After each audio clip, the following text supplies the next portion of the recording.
Azul Yassiaman, on a le jardin culinaire. Bonjour à tous et bienvenue sur mon jardin culinaire. Alors, je vous propose aujourd'hui une autre recette de msemen frit à la poêle. J'ai vu que celui que je vous ai partagé la semaine dernière a eu pas mal de succès et du coup, donc, je vous apporte une autre façon de le faire. Cette fois-ci, il va être vraiment bien feuilleté. C'est la façon de faire d'une région connue chez nous, c'est la Vanatieren. Alors, bien sûr, chaque personne à sa façon de le faire. Vous allez voir ma façon de le préparer et je vous ai déjà partagé cette recette il y a quelques années, donc il y a 3 ans de ça, et je vous la repartage aujourd'hui.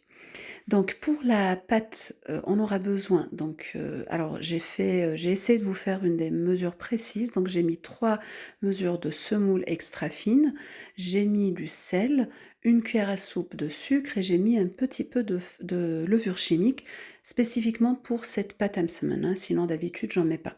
Pour l'eau, pareil, j'ai essayé de vous mettre une mesure, mais c'est en fonction de l'absorption de votre semoule. Donc pour moi, ça m'a pris à peu près une mesure et demie, mais encore une fois, tout va dépendre de l'absorption de votre semoule.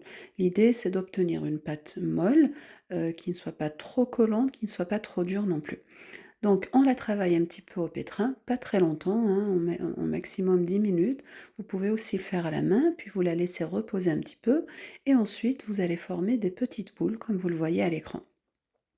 Donc je fais une torsion en fait autour du nœud et puis donc je découpe et puis après donc je prends de l'huile et je badigeonne toutes mes boules de pâte et je les laisse sur un plat pendant à peu près 1 heure.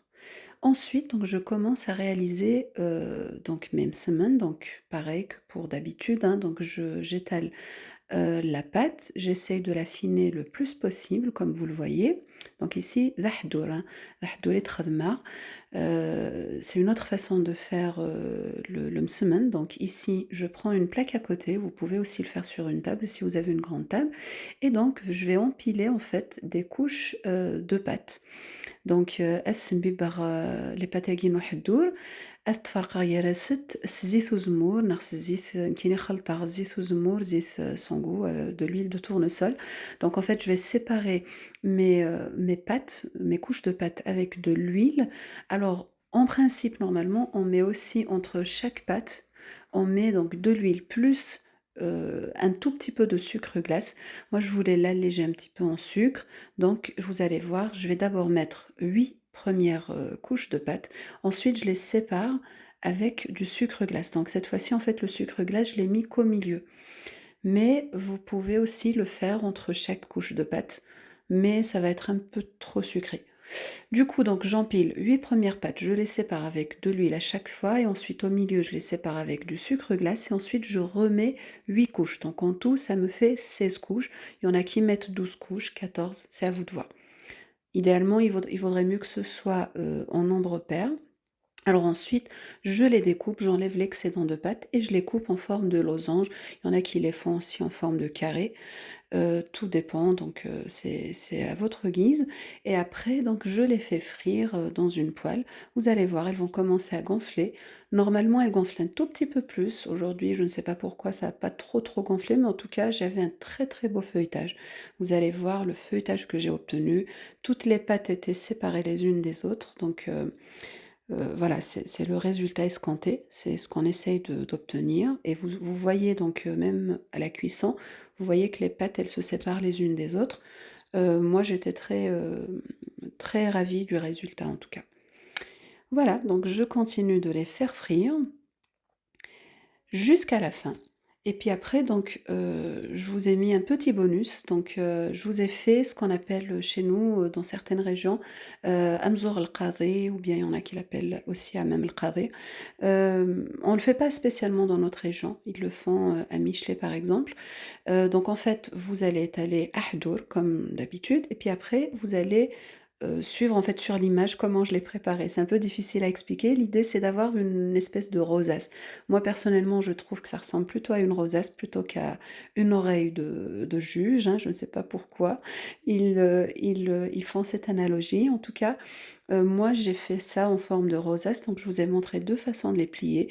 Donc soit vous faites un rond ou bien comme je les faisais au début, donc sous forme d'une petite rosace. Je vous le refais ici et voilà donc le résultat qu'on obtient et puis en fait, vous les faites frire de chaque côté et voilà le résultat qu'on obtient à la fin.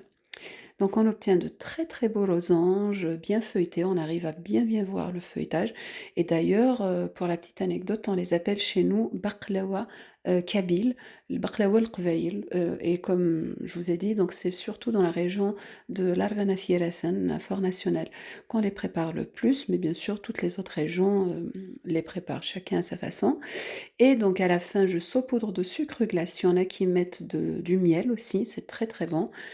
Et du coup, donc pareil, donc j'ai fait la même chose pour, la même ou plutôt Amzour al-Qadir.